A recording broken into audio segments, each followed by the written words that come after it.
Welcome to Suman TV. Present మనతో ఉన్నారు Bonigala salmon గారు, amphi registered mutual fund distributor. ఆయనతో మాట్లాడదాం. నమస్తే sir, welcome to our studio. నమస్తే అమ్మా ఉదయ. సార్, ఇప్పుడు ఒక పర్సన్ ఒక 50,000 సంపాదిస్తున్నాడు అనుకోండి, ఒక 50 లక్షల్లో ఇల్లు కొనాలనుకుంటే ఎలా చేస్తే సాధ్యమవుతుంది? మంచి క్వశ్చన్ అడిగావమ్మా ఉదయ. ఇప్పుడు చూడండి, నెలకి 50,000 వస్తుంది. ఇప్పుడు హైదరాబాద్లో మోస్ట్లీ గేటెడ్ కమ్యూనిటీలో 1 crore అబౌవ్ ఉంటాయి. స్టాండ్ అలోన్ ఒక 50 నుంచి 60 లక్షలు వచ్చే అవకాశం ఉంది. అయితే డిస్ట్రిక్ట్ హెడ్ క్వార్టర్స్లో అయితే మీకు 50 లక్షలకి కంఫర్టబుల్గా ఇల్లు కొనుక్కునే అవకాశం ఉంటుంది. ఇప్పుడు చూడండి, జనరల్గా ప్రజలు చేసేది ఏమిటంటే 50 లక్షలు హౌస్ అనుకోండి, ఒక 10 lakhs డౌన్ పేమెంట్ చేస్తారు, 40 lakhs లోన్ తీసుకుంటారు. ఫస్ట్ ఏం చేస్తారంటే జనరల్గా పీపుల్ చేసేది 10 lakhs డౌన్ పేమెంట్ చేస్తారు, 40 lakhs లోన్ తీసుకుంటారు. 40 lakhs గాను ఒక 20 years ఈఎంఐ పెట్టుకుంటే సుమారుగా సపోజ్ 8.5% అంటే రేట్ ఆఫ్ వడ్డీ ఇంట్రెస్ట్ రేట్స్ ఆర్బీఐని బట్టి మనకి తగ్గుతూ ఉంటాయి, పెరుగుతూ ఉంటాయి. సపోజ్ 8.5 అనుకోండి, అనుకుంటే 40 లక్షలకు గాను 35,000 సుమారుగా పడుతుంది మంత్లీ 20 years. అంటే వాళ్ళు 40 లక్షలు లోన్ తీసుకుంటే 20 yearsలో 83 లక్షలు కడతారు, 43 లక్షలు ఎక్స్ట్రా కడతారు. అయితే అతనికి వచ్చేది 50,000 కదమ్మా. 35,000 ఈఎంఐ అయిపోతే 15,000లోనే లైఫ్ లీడ్ చేయాలి. అవును, పండగలు వచ్చినా లేదంటే పండగలకి బట్టలు కొనుక్కోవటం కానీ, ఏదైనా ఫంక్షన్స్ వచ్చినా, పిల్లల ఫంక్షన్స్, స్కూల్ ఫీజులు, వీటిలన్నిటికీ ఇబ్బందులు అయ్యి అప్పుల్లోకి వెళ్ళే అవకాశం ఉంటుంది. అవును. దీనికి సొల్యూషన్ ఏమిటంటే, మనం సొల్యూషన్ ఏమిస్తున్నాం అంటే ఇది అంటే ఇక 20 ఏళ్ల పాటు ఇతను అప్పుల్లో కూరుకుంటాడు. వెంటనే ఇన్వెస్ట్మెంట్ లేకుండా ఇల్లు తీసుకుంటే దీనికి మనం ఏం సొల్యూషన్ ఇస్తున్నామంటే, ఇప్పుడు మీరు 25 ఏళ్ళు కావచ్చు, 30 ఏళ్ళు కావచ్చు, మీరు ఒక 6 years పోస్ట్ పోన్ చేసుకోండి. అంటే మీ యొక్క వెంటనే ఇల్లు తీసుకుంటే మీకు ఆనందం వస్తుంది, గౌరవం దక్కుతుంది, మంచిదే. ఇల్లు విలువ కూడా పెరుగుతుంది 20 ఏళ్ళ తర్వాత, మంచిదే. కానీ తర్వాత ఏమిటంటే మీకు ప్రతి అవసరానికి కూడా అప్పు చేయాల్సి ఉంటుంది, అప్పులో వెళ్ళిపోవాల్సి ఉంటుంది. వెకేషన్స్కి వెళ్ళాలన్నా, పిల్లలకి మంచిగా చదివించాలన్నా. దీనికి సొల్యూషన్ మనం ఏం చెప్తున్నామంటే, మీరు అసెట్ బిల్డ్ చేసుకోండి. రియల్ అసెట్స్, గోల్డ్, ఫిజికల్ అసెట్స్ని గోల్డ్, స్థలాలు, ఇల్లులు, real assets, financial asset build చేసుకోండి. అంటే ఏం చెప్తున్నాం మనం, సొల్యూషన్ ఏం చెప్తున్నాం అంటే, ఫస్ట్ మీరు 10 lakhs డౌన్ పేమెంట్ అన్నాం కదా, ఆ 10 lakhsని మీరు ఇన్వెస్ట్ చేయండి. ఒక 6 సంవత్సరాలు మీరు పోస్ట్ పోన్ చేయండి ఇల్లు కొనుక్కోవటానికి. 10 లక్షలని మీరు 10 years 6 years ఇన్వెస్ట్ చేయండి. 12% అంటే ఏంటి, 12% వచ్చే ఇన్స్ట్రుమెంట్స్లో ఫినాన్షియల్ ఇన్వెస్ట్మెంట్ చేస్తే మీరు 6 సంవత్సరాల తర్వాత ఈ 10 లక్షలు వచ్చి 20 లక్షలు అవుతుంది. తర్వాత ఏం చెప్తున్నాం మనము, ఈ రోజే 2025లోనే ఇల్లు కొనుక్కుంటే 35,000 ఈఎంఐ పడుతుందని చెప్పాం మనం. మనం ఏం చెప్తున్నామంటే, వీళ్ళని ఈ ఎవరైతే వ్యక్తికి మనం సలహా ఇస్తున్నామో, మన ఎపిసోడ్ చూసే వ్యక్తులకి ఒక 10,000 మీకు రెంట్ డిస్ట్రిక్ట్ హెడ్ క్వార్టర్స్లో, మీరు 35,000 ఈఎంఐ ఇక్కడ కడుతున్నారు కదా, ఈ రోజే తీసుకుంటే, తీసుకోకుండా 6 సంవత్సరాలు ఆగమన్నాం కదా. సో ఆ 35,000 మీరు ఈఎంఐ కడుతున్నారు అనుకుని, మీరు 10,000 రెంట్ అయితే కట్టాలి కదా 6 సంవత్సరాలు, 10,000 రెంట్ కట్టుకోండి, మిగతా 25,000 ఇన్వెస్ట్మెంట్ చేయండి ఈక్విటీస్లో, లేదా డైవర్సిఫైడ్ ఈక్విటీ మ్యూచువల్ ఫండ్స్లో, index funds, what ever it may be. అంటే ఎకానమీలో మీరు ఇన్వెస్ట్ చేయండి. భారతదేశ ఎకానమీలో చేస్తే 12% రిటర్న్ మీరు అజ్యూమ్ చేస్తే 25,000 లెక్కన మీరు 6 సంవత్సరాలు ఇన్వెస్ట్ చేయండి. అప్పుడు మీకు ఏమవుతుందంటే 12% వస్తే సుమారుగా 26 lakhs అవుతుంది. మీరు 10 లక్షలు ఒకటేసారి కట్టిన అమౌంట్ ఏమో 20 లక్షలు అవుతుంది 6 సంవత్సరాల తర్వాత. నెలకి 25,000 ఇన్వెస్ట్ చేసింది 6 సంవత్సరాల తర్వాత 26 లక్షలు అవుతుంది. 6 సంవత్సరాల తర్వాత ఏమైందంటే మీకు ఫైనాన్షియల్గా ఒక 46 లక్షలు మీ దగ్గర ఉంటుంది. 6 years అంటే 2031లో ఇల్లు తీసుకోండి. అయితే ఇక్కడ ప్రజలకు వచ్చే డౌట్ ఏమిటంటే, 50 లక్షల ఇల్లు అప్పుడు ఏమవుతుంది, పెరుగుతుంది. కరెక్ట్. జనరల్గా 5% పెరుగుతుంది.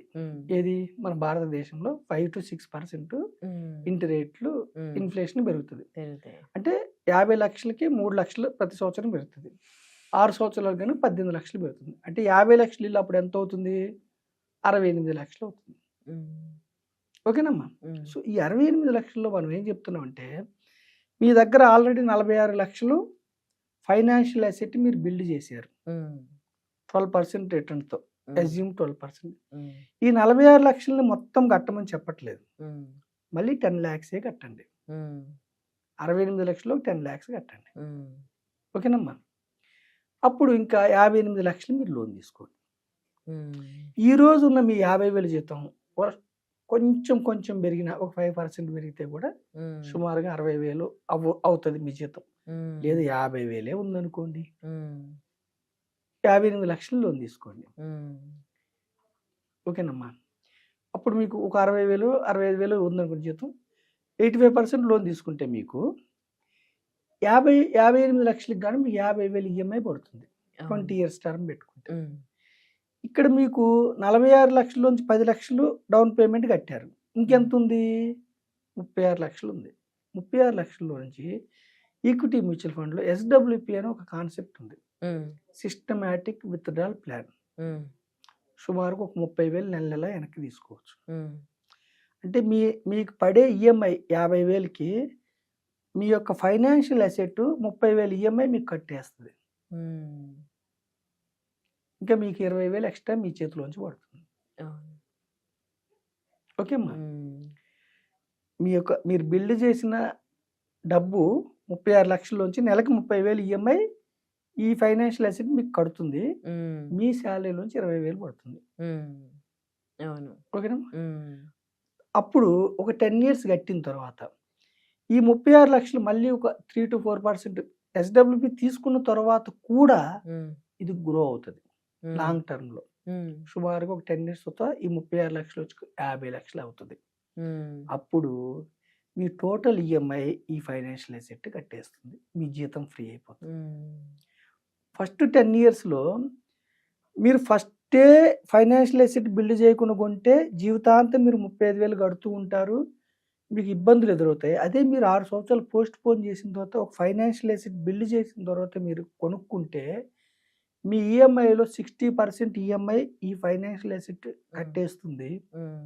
10 years తర్వాత ఈ ఫైనాన్షియల్ అసెట్ ఇంకా బిల్డ్ అవుతుంది, మొత్తం ఈఎంఐ కట్టేస్తుంది.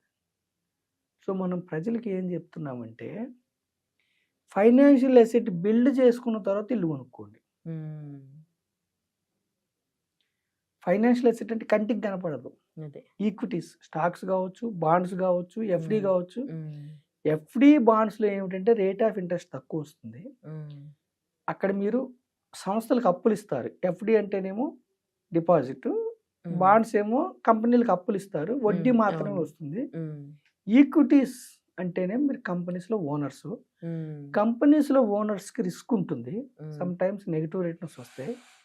కానీ 12% అజ్యూమ్ ఎందుకు చెప్తున్నామంటే హిస్టారికల్గా సెన్సెక్స్లో నిఫ్టీలో ఒక 12 to 13% వచ్చాయి.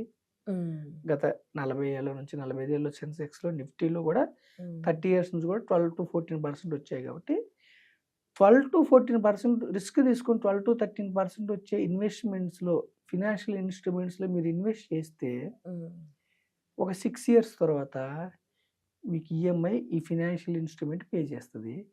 మీరు జీవితం మొత్తం సాఫీగా వెళ్ళిపోతుంది. ప్లస్ మీ జీతంలో ఇంకా మీరు తక్కువ 20,000 కడుతున్నారు కాబట్టి ఈ ఫినాన్షియల్ అసెట్ 30,000 ఈఎంఐ కడుతుంది, మీరు 20,000 కడుతున్నారు కాబట్టి ఎక్స్ట్రా మళ్ళీ మీరు మీ యొక్క జీతంలోంచి మళ్ళీ ఇన్వెస్ట్మెంట్లోకి కొంత డబ్బుని పంపించవచ్చు. ఫినాన్షియల్ అసెట్ బిల్డ్ అవుతూ ఉంటుంది. ఫినాన్షియల్ అసెట్ ఏంటంటే ఎప్పుడు కూడా ఆర్థిక పరమైన అసెట్ ఏమిటంటే మీ జేబులోకి డబ్బుని తెచ్చిపెట్టాలి. అందుకే మన పెద్దవాళ్ళు ఏం చేస్తారు, ఇల్లులు కొంటారు ఎక్కువ. ఎందుకు? రెంటల్ ఇన్కమ్ ఎప్పుడు రావాలి.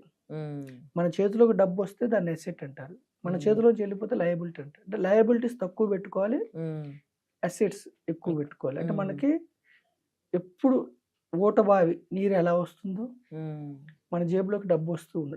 డబ్బును సమకూర్చాలి. సో అందుకే మనం ఏం చెప్తున్నామంటే 50,000 జీతము, 55,000 జీతం, 45,000 జీతం ఉన్నా పర్వాలేదు. ఇల్లు కొనాలని ఎమోషన్తో వెంటనే ఆర్థికపరమైన అసెట్ లేకుండా వెంటనే మీరు డౌన్ పేమెంట్ 10% 15% పెట్టారంటే లోన్స్ వస్తాయి. కానీ లోన్స్ వస్తున్నాయి కదా అని వెంటనే మీరు ఈఎంఐ ఊబిలోకి వెళ్ళకుండా ఒక 5 ఇయర్స్, ఒక 7 ఇయర్స్, 6 ఇయర్స్ ఒక ఫైనాన్షియల్ అసెట్ బిల్డ్ చేసుకున్నాక, అది ఈక్విటీస్ కావచ్చు, ఈక్విటీ మ్యూచువల్ ఫండ్స్ కావచ్చు, ఒక ప్లానింగ్తో మీరు వెళ్తే ఒక 50 లక్షలు అసెట్ బిల్డ్ చేసుకున్నాక మీరు రియల్ ఎసెట్స్, ఫిజికల్ ఎసెట్స్ తీసుకుంటే రియల్ ఎసెట్స్ ఉంటాయి, ఫినాన్షియల్ ఎసెట్స్ ఉంటాయి, జీవితం మొత్తం స్మూత్గా వెళ్తుంది. సో మనం ప్రజలకి ఇచ్చే అవేర్నెస్ ఏమిటంటే post phone for 6 years, okay, build financial asset. Financial assets నుంచి ప్యాసివ్ ఇన్కమ్ జనరేట్ చేసుకోండి. మీ జీవితం నుంచి మళ్ళీ ఫినాన్షియల్ అసెట్ బిల్డ్ చేసుకోండి. జీవితం మొత్తం స్మూత్గా ఉండండి. 25 ఏళ్ళప్పుడు అంటే ఒక 31-32 ఇయర్స్ వరకు ఆగండి. 30 ఇయర్స్ వాళ్ళైతే ఒక 6 ఇయర్స్, 36 ఇది మీ ఫ్యామిలీకి, భార్యకి లేదా తల్లిదండ్రులకి ఎక్స్ప్లెయిన్ చేసి ఫైనాన్షియల్ అసెట్ బిల్డ్ చేసుకునే క్రమంలో వాళ్ళకి క్లియర్గా అర్థమయ్యేలాగా చెప్తే అప్పుడు మీరు మీ ఇంట్లో ఉన్న గోల్డ్ని అవసరాలకి తాకట్టు పెట్టుకునే పని లేదు, వెకేషన్స్కి వెళ్ళాలంటే అప్పులు చేయాల్సిన పని లేదు, ఫంక్షన్స్ చేయాలంటే క్రెడిట్ కార్డ్స్ యూజ్ చేసే పని లేదు. మీ యొక్క ఫినాన్షియల్ అసెట్ మీరు సరైనగా ఇన్వెస్ట్ చేస్తే మీ ఫినాన్షియల్ అసెట్ మీకు బెస్ట్ ఫ్రెండ్. బెస్ట్ ఫ్రెండ్ అంటే ఎవరు? ఆపదలో డబ్బు ఇచ్చేవాడు బెస్ట్ ఫ్రెండ్. అదే మీరు సరిగా ఇన్వెస్ట్మెంట్ చేయకపోతే, మీకు ఇన్వెస్ట్ చేయకుండా వచ్చిన దానికంటే ఎక్కువ ఖర్చు చేస్తే మీకు ఎనిమీ అవుతుంది డబ్బు. చక్కగా ఇన్వెస్ట్ చేస్తే మీకు బెస్ట్ ఫ్రెండ్ అవుతుంది. ఈ విధంగా మీ ఇల్లు కొనుక్కొని సుఖంగా ఉండమని నేను మీ ద్వారా ప్రజలు చెప్తాను. చాలా మంచి సలహా ఇచ్చారండి. Thank you so much. Thank you అమ్మా.